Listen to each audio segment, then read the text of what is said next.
Hey, Gio. Oh God, here he is. This guy, you gotta love him. Go ahead. What's up, Aunt? Talk to me. Where are you right now? Where am I now? I don't know. I feel like I got abducted and dragged out of the pizzeria. I'm at a filming for a podcast. Some podcast. I don't even know what a podcast is, but okay, Do you know what the podcast is called? podcast. You just told me. No, your podcast. This is your Oh, podcast. my podcast, Luigi's Pizza Podcast. Well, Get in the know with Gio. thank you. Get in the know with Gio. Sounds good. That's what a New York slice is. I wanted to ask you a couple questions, but I know that our thing is that it's really unscripted. It's not really prepared in advance. I know people ask you that question a lot. Is that true? Very true. I don't like to hear the question ahead of time. I like to get it because when you hit me with it is whether I'm going to give you that shock, like, "Phew, are you serious?" Or, okay, yeah, depending on what the question is. Yeah. As honest as I can be. First and foremost, I think that people want to know because you're strict and hard with your rules about what constitutes a New York pizza. What makes a New York pizza? What makes a pizza like a Neapolitan pizza? There's obviously a difference, right? Yeah, 100%. There's definitely a difference. Neapolitan's smaller, cooked in a 700 to 900 degree oven, hot spots. No. A real New York slice, the way I grew up and the way people in New York know it, is cooked in an oven. It sets in an oven for 9 to 10 minutes, gets a nice brown, crisp, crunch slice, sauce, cheese, it, really good sauce, light cheese. That's what a New York slice is. People come from all over the world to New York to have a New York slice. They're not coming for the gimmicks. They're not coming for what you could throw on top. They want dough, sauce, and cheese. All right? There isn't a better combination on earth than sauce and bread. So people come here to that. That's what I want to give them. I want to give them a real Brooklyn, New York slice. Why is a New York pizza a New York pizza? Why does your pizza embody what a New York pizza should be? My pizza embodies it because there was a guy who came from Italy, all right, got here, and he worked 14, 16 hours a day with making pizza, making the dough, preparing the sauce, and putting it all together.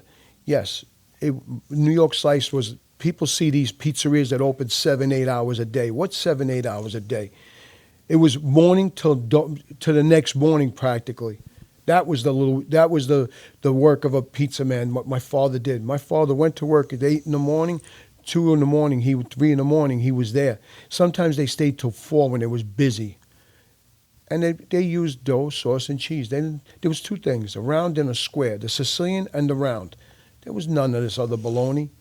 How much did a New York slice cost? Like, how much did it cost when you first started, I growing up around remember my pizza? father telling me in the old days there used to be the pizza wars. And they used to be who had it for 15 cents, who had two for a quarter.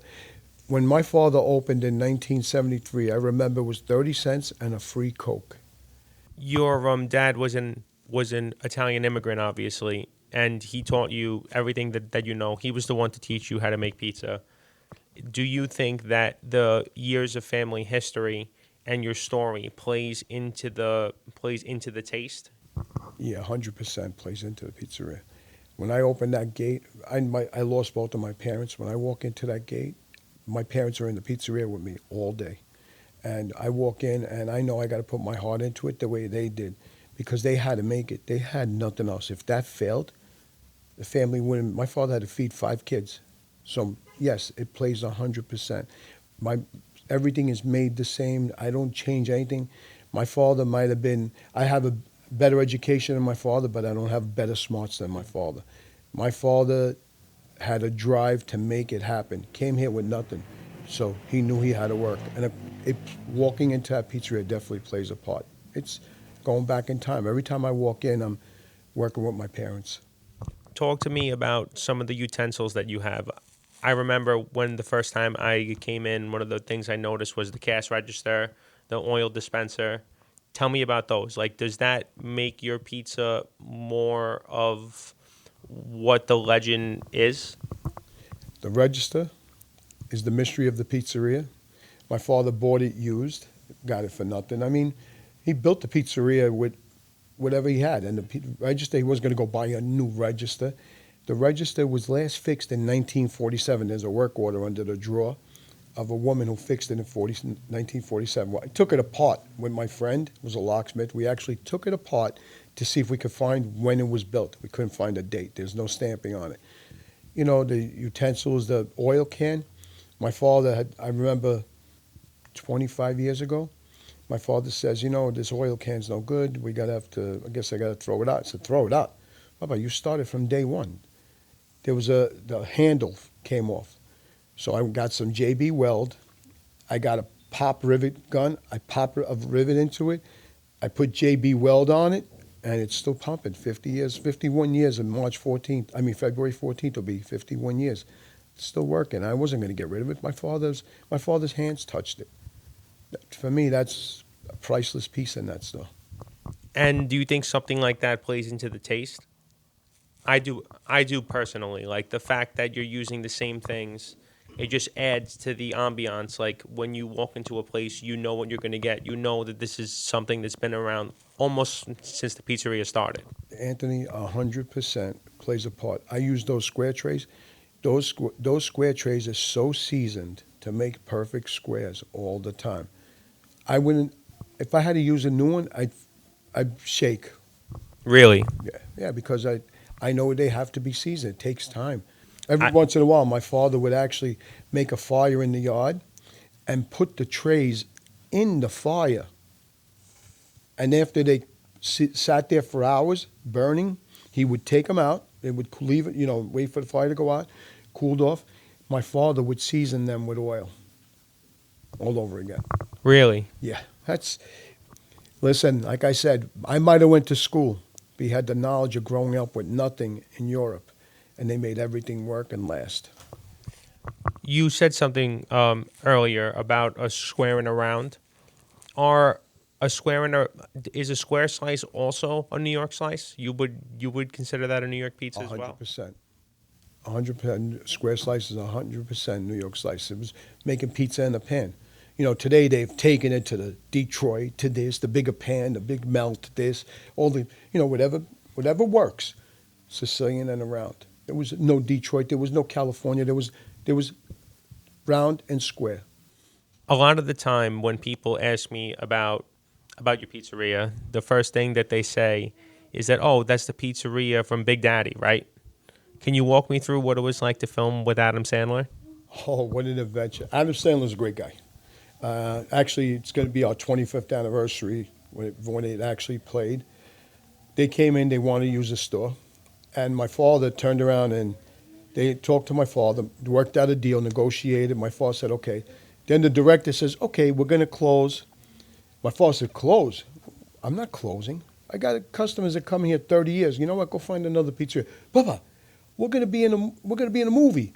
You and him, get the out of here. My father snapped. My father, no. The director was like, what?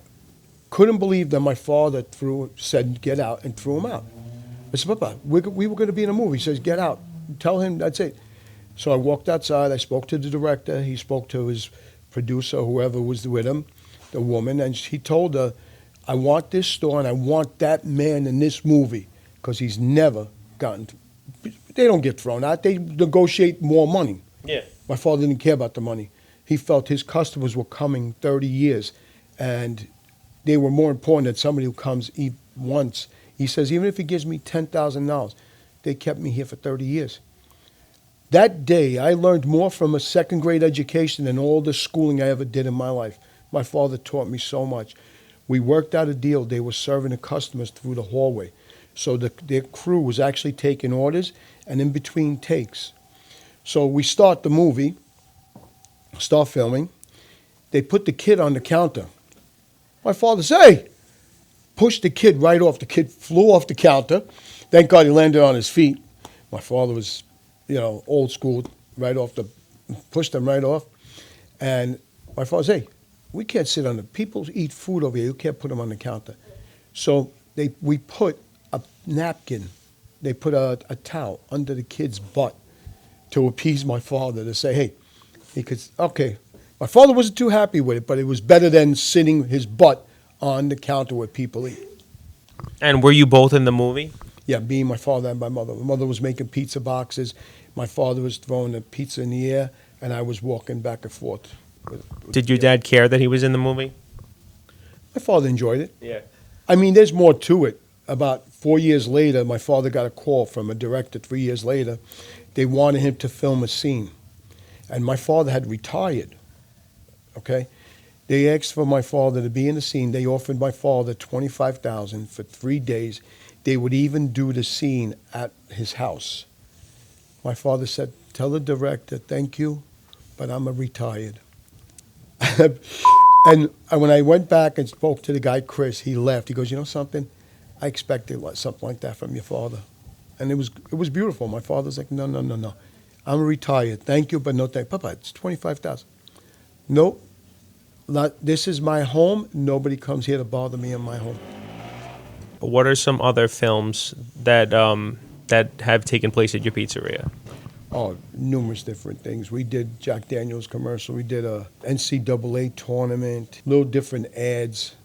It's, my father, and my father wasn't, it didn't make a difference to him. Comic books, just some Mad Magazine, just so many things. Just my father he didn't care. It wasn't, his customers were more important.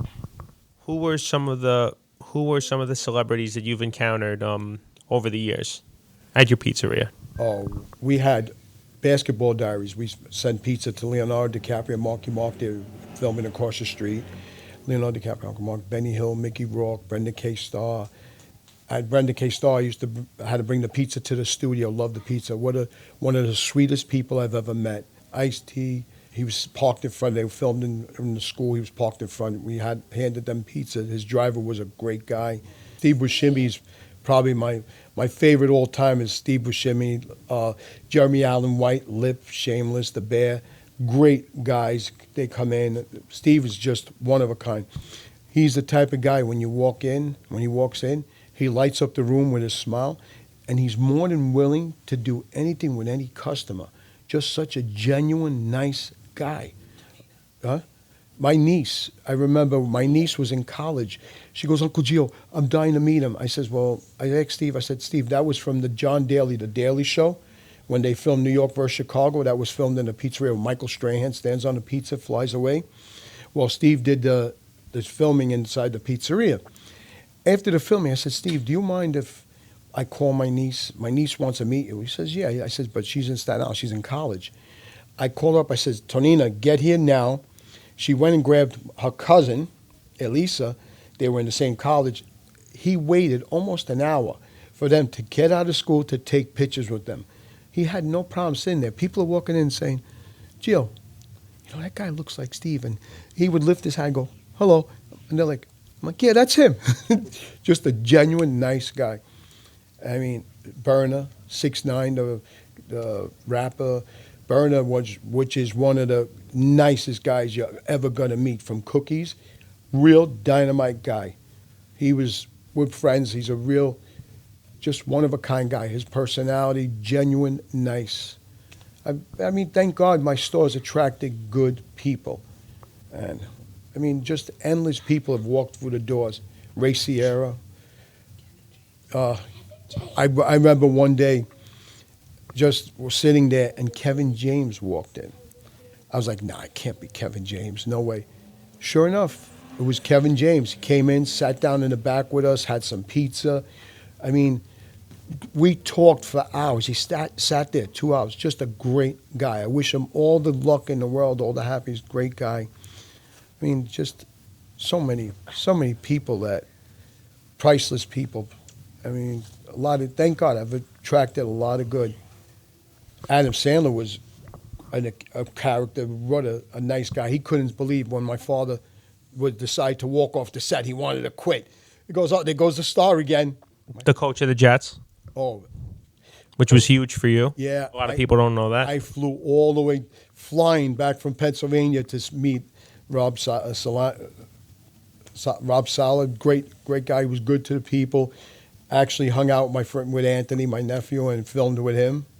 One of the things that went through my mind when I first started to work with you, I saw the power of your pizzeria, the power of you, your like brand, like what comes along with what you embody. And nothing hit me harder than when The Rock commented on one of your posts and said he wants to come to the pizzeria. How did you feel about that? How do I feel? I'm a Bruno Sammartino. I'm a IWA, NWA fan. You know, when wrestling was premature and, you know, it was easy to body slam somebody and they actually got hurt. Now they're all athletes and, you know, different level. But The Rock, come on, man. He's the man. He's taken wrestling to another level. I mean, the WWF has got to thank God for a guy like The Rock. The Rock has brought it. Bruno took it to this part. Bruno, Chief Jay Strongbow, Pedro Morales, the guys that, you know, I grew up watching, to The Rock. I mean, just another level of wrestling. It's worldwide. It's another level. Are you immune to this by now? Like, is this just like, are you, when these type of people walk in, like most people would be starstruck, are you immune to it? Like, are you just like, hey, I'm Gio the pizza guy and this is what I do best? You know what I found from all of them coming in? They're down-to-earth people, every single one. Like, you couldn't get a nicer guy than Steve and Kevin James. Like, these are people I've met. You could go sit in a bar or a club and hang out and have a drink with them, or let's go grab a slice of pizza. I don't know where I would go if I wasn't in my store, but yeah, I would go grab a slice of pizza with them. So let's touch back on that. When you go to another store, like, do you feel comfortable? Do you feel comfortable going in? Go in? Yeah. I don't go in. Speaking of what embodies a New York slice, what goes through your mind when you walk into another pizzeria? What is what you pick up on almost immediately? I walk in and I'll look at the product. I'll look at the labels, you know, see whatever I can see as far as brands and companies that they use.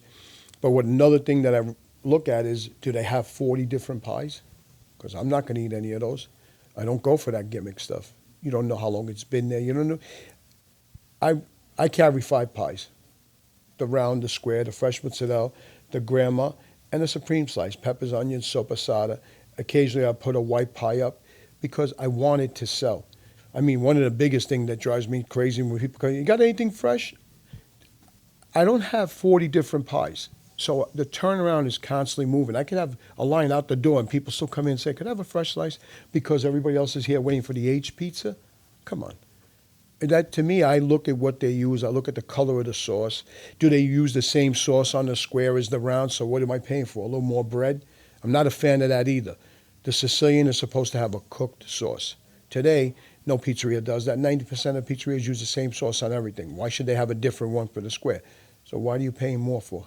I could do my own little private critiquing, and I've been to a lot of places out there. Yes, I've had your pizza. Yes, when I talk about garbage that's out there and good stuff, I've been there. Yes, trust me. My wife is the victim. Really? I'm like, get out of the car, go pick out 3 slices. I always start with the square and the round and pick an odd one all the time. Never fails. Even one with the crazy toppings. Well, not too crazy. I don't get that crazy. Yes, because basically I judge on the round and the square. I know my wife likes to go out of the box and try different things, but me, I'm the round and the square. And I'd be honest with you, there's some where I say, hey, this is pretty good, and some I'm like, how are they still in business? Yes, I do my own little critiquing.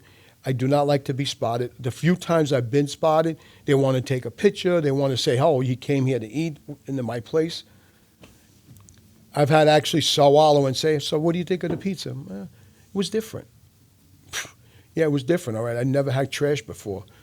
Why do you have something against certain toppings? Like, why do you have something against when you walk into like a pizzeria, you see a display case and there's 40 different kinds of pizzas, buffalo chicken, chicken bacon ranch, like all these types of slices. Like, what is it that is wrong about that to you? What's wrong about that is that stuff is going to sit. You're not going to rotate that stuff all the time. A pizzeria is known to have a quick bite, fresh. And if you have a plane, a square, if you have a limited menu, you're constantly rolling. When you have all that other stuff, how much of that other stuff really sells? You have 5 different types of buffalo slices. How fast does that move? How fast does it move? How fresh is it?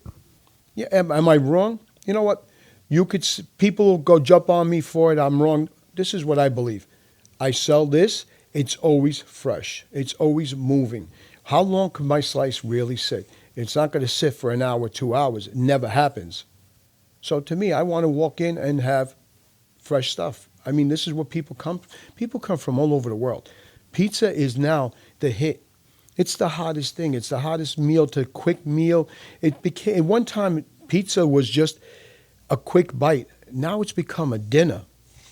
I want to make sure it's the best it can be. And that by doing that is by not having a million different pies. Sure, if you want to order a vodka pie, I'll make you a vodka pie. Do I have vodka slices? No. It doesn't move as fast as the plain slice. Why would I give you a vodka slice that's been sitting an hour? People will take it. But some people say, oh, you don't have a fresh one coming out? I don't want to hear that. You know what? My round and my Sicilian are constantly moving. You know that they're constantly moving.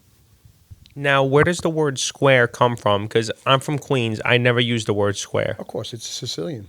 Yes, yeah. I always use that word. Sicilian. Now, you're from Brooklyn. Like, where does square come from? Like the like word square. The word square, I guess they Americanized it, but it was a Sicilian slice forever. Even to you.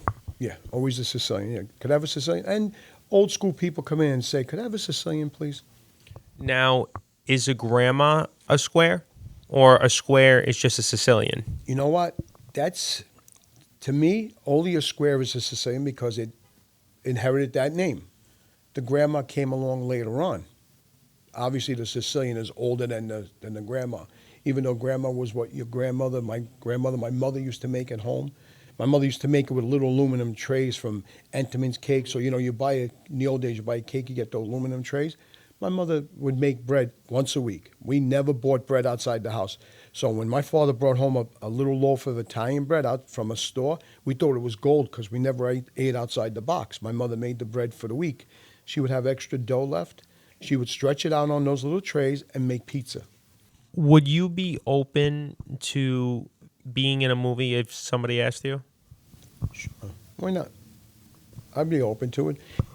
Anthony, everything I do is to see Luigi's. My father feels like I failed. My father always felt like I did something wrong by making pizza. He didn't want this for me. He sent me to private schools. He wanted me to have the best education, to be better than him. But I worked my whole life since I'm a kid in the pizzeria. That's what I love to do. He didn't realize that all that working, his thing was I pay for your education, I pay for your food, I pay for your roof. Then you work for me. You work, and you got it. This is it. So in that working, I got to meet people, talk to people. I became great at what I do, and I love what I do. I've never had to work a day in my life because of that. My father couldn't understand that because to him it was a job. My father's dream would be to be a farmer. To me, I love what I do. My father didn't want me in the pizzeria. So I strive, and the more I put Luigi's name all over the place, it's not my name. I didn't take my father's sign down and put Giovanni up there. I could never fit in my father's shoes. If I could be 1/100th of 1% of my father, I'd be the greatest man on earth. My father always said to me, his joke was, I went to the 2nd grade. They're lucky in this country I didn't go to high school. I'd be the president. And I believe he would have. What is something that you hope people get from this podcast? What I really want them to get, I want them to maybe just sit for a second and in their head and say, wow, you know what? I can think back to the days of being younger with my family and eating pizza and making it at home with my grandmother. To me, when I talk about it, I automatically in my head visualize my mother staying home, making the dough rise. Brings back memories of when good times, of things with the family all together. Today, everybody works. Mom couldn't stay home. Today, the mother, the father, the kids, they all chip in to survive. It's a different world. Just just to let them take back and say, wow, it was great growing up like this. It really was.